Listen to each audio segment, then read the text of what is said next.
Good morning students, how are you all? So today again I welcome you in the second chemistry class. In the last class we have already studied about the various branches of science and the use of chemistry in food processing. In today's class we will study about the use of chemistry in cosmetics, medicines and so on. So let's begin. So the first use of chemistry in cosmetics is about the various products that we are using in our day-to-day life. What are cosmetics? Cosmetics are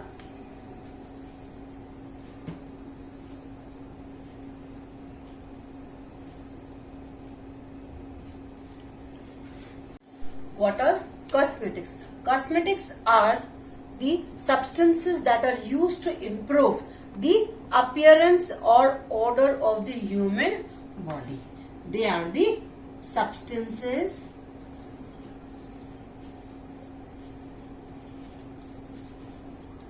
that are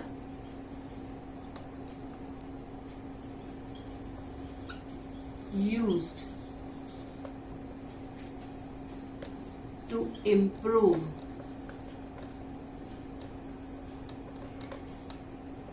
the appearance and odor of the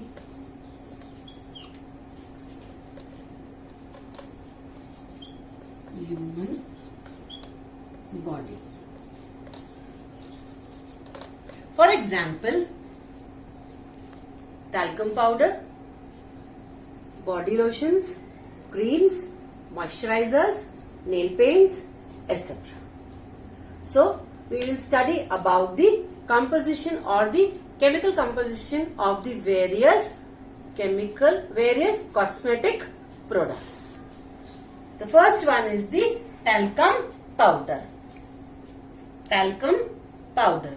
Now, talcum powder is obtained from a mineral that is known as talc. It is obtained from a mineral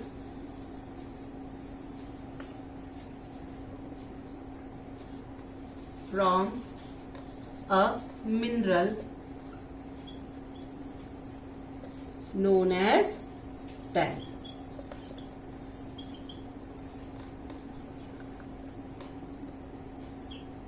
Okay, then it is composed of elements like magnesium, oxygen and silicon. Composed of magnesium, then silicon and oxygen. Now this talcum powder is commonly used as it is a most commonly used cosmetic product. Okay, for mainly cosmetic product for our body as well as our face, to protect against dirt and to keep the skin dry. So what is the use of talcum powder? It is used to keep the skin dry, to keep skin dry. The second one is the creams and lotions.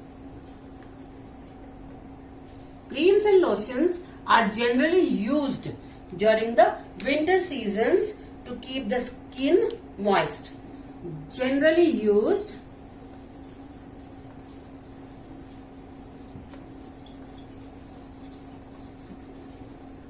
during winter season,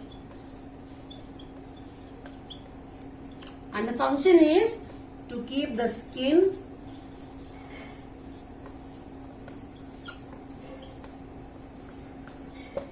moist.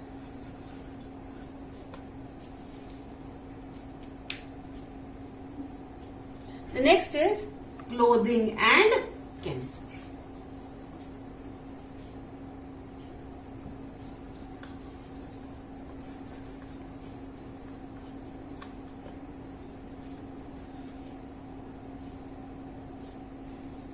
In the earlier times, cotton, flax and wool were the only three fibers that were used. Cotton,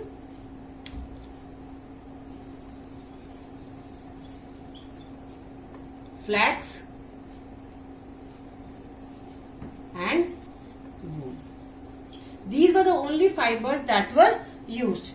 But as the time passed on, and later with the advancement of the various techniques, various blended fibers were invented. For example, we can say terracotta. Terracotta is an example of a blended fiber. Terracotta is a blended fiber of cotton and polyester. Cotton plus polyester. It has both the qualities of cotton and polyester. Cotton has the high absorbing quality. Cotton has the high absorbing quality.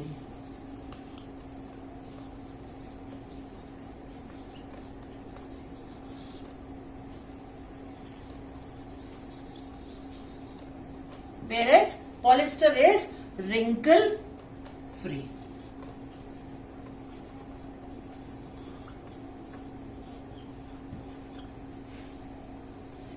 The next use of chemicals is in industries. In industries, various chemical or cleansing units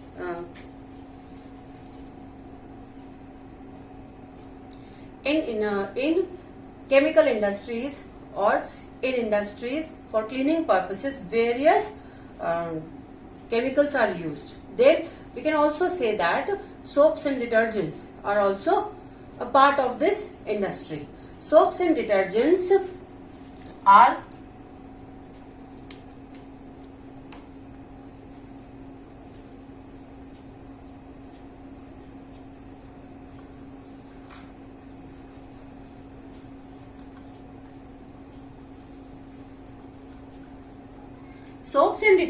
the common cleaning agents that are used. These are used for the purpose of removing stains.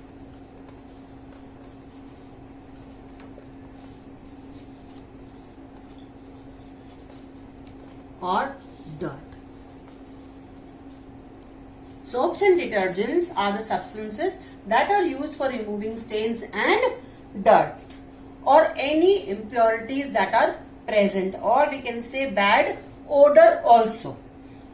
Now, these substances, they may be in liquid form or granular form. Okay. Now, the selection of the cleaning agents depends on certain factors. So, the first factor is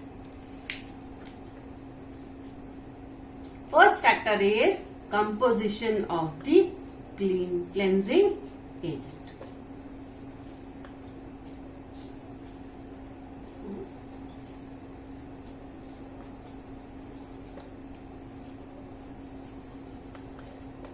Second one is the type of stain.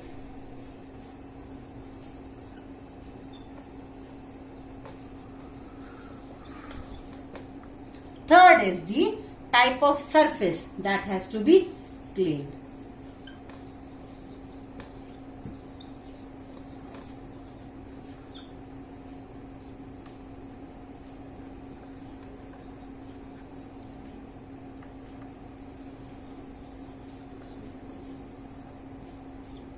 Fifth is the time, the cost and the effort which we are putting, how much effective it is. So the effectiveness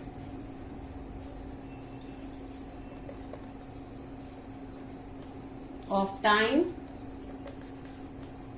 cost and effort.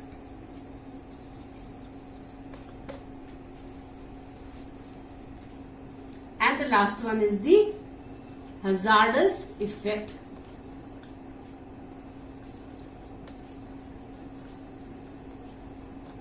of the cleansing agent.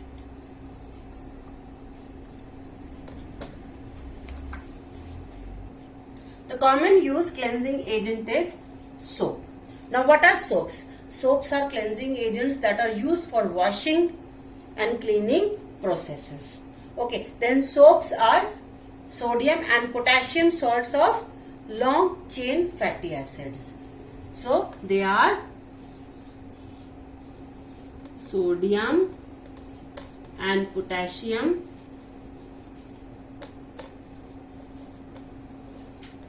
salts of fatty acids. Then these are manufactured by the process of saponification.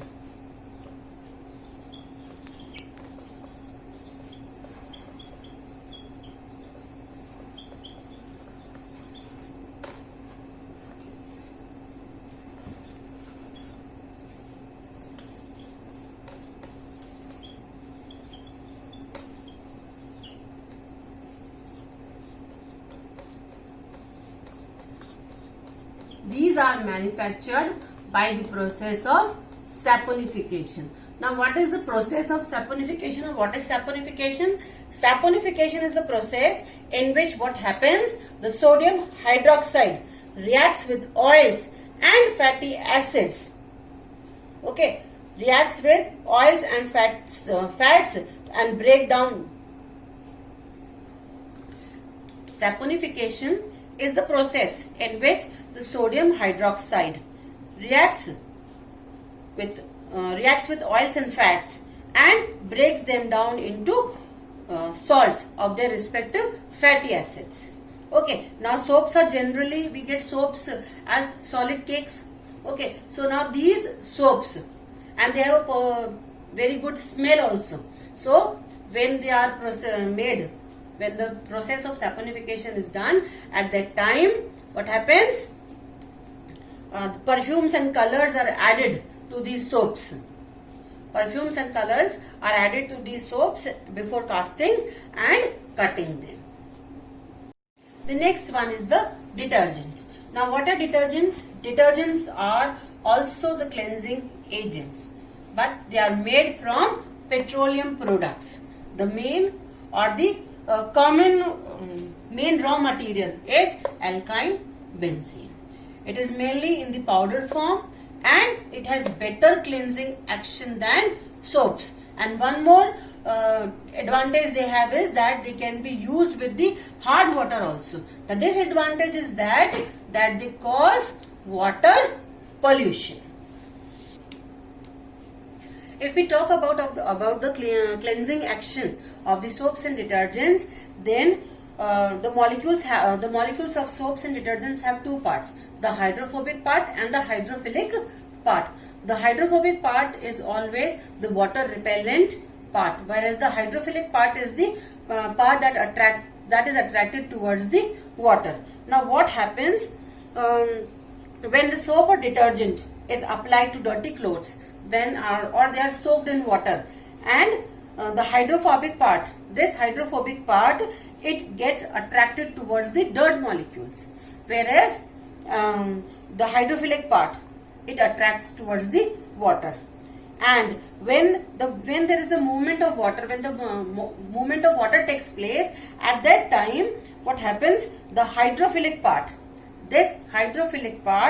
along with the water, pulls this hydrophobic part, and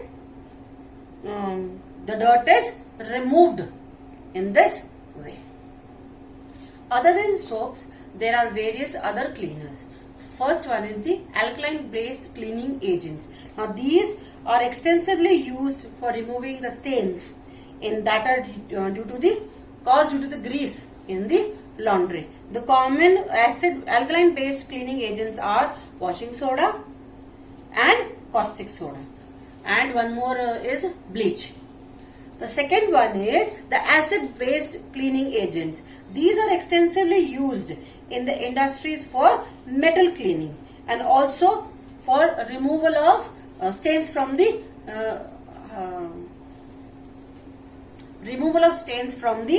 hard floors. For example, dilute hydrochloric acid, citric acid, acetic acid and oxalic acid. Disinfectants. Disinfectants are extensively used to kill harmful bacteria. Example, chlorine, iodine and phenol. Then solvent cleaners. Solvent cleaners are mainly used in for dry cleaning purposes, for the removal of stains and in the cleaning of mirrors and windows. Example, acetone, turpentine and methylated spirits. Chemistry also plays an important role in the field of medicines. With the knowledge of chemistry, many medicines have been prepared and the treatment of various diseases has been possible. So first is analgesic, which we are going to study is analgesic. Analgesic are the painkillers that are commonly used to give relief from pain, fever, etc. The commonly used analgesics are aspirin and paracetamol. Aspirin consists or contains a common chemical that is known as acetylsalicylic acid. Aspirin is commonly used for relief from pain, fever and arthritis. Paracetamol is also one of the common painkillers that is used for the treatment of fever, pain, headache and arthritis. Now, taking more dosage of paracetamol than the required amount makes a effect or damages our liver. Next use of chemicals is in the form of antacids. Antacids are used to reduce acidity in the stomach, or we can say the burning sensation that we sometimes feel. Extra acid is produced in the stomach.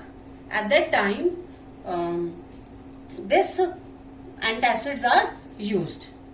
For example, milk of magnesia.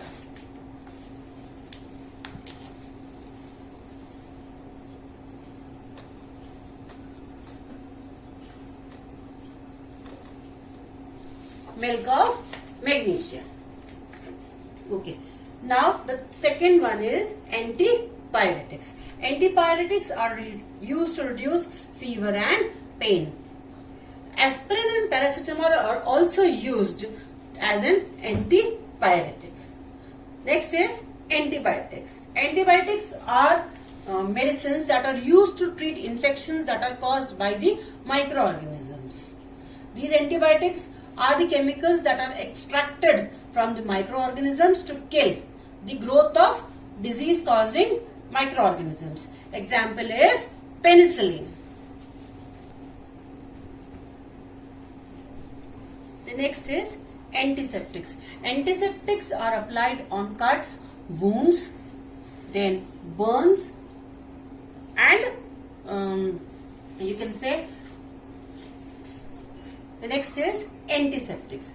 Antiseptics are applied on cuts, wounds, then burns.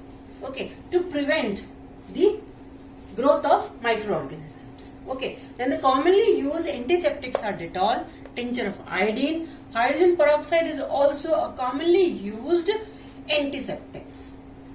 The next is antihistamine. Now, antihistamine are generally used to prevent allergy. Some people are allergic to dust, some particular food such as brinjal, seafood. So as a result, when they consume these foods or when they are exposed to dust particles, then they develop rashes, fever, sneezing, and these are the allergic reactions that takes place in their body. To treat such cases, antihistamine are used. The commonly used antihistamines are cetirizine, and Benadryl is also a commonly used antihistamine. Now, plants also contain certain chemicals. For example, the bark of neem tree. Then there are various other uses that can be studied. This you will study in your further higher classes. That's all for today. I hope you understood well and you will be completing the question answers that I will be providing with today's video class. That's all for today. Have a good day.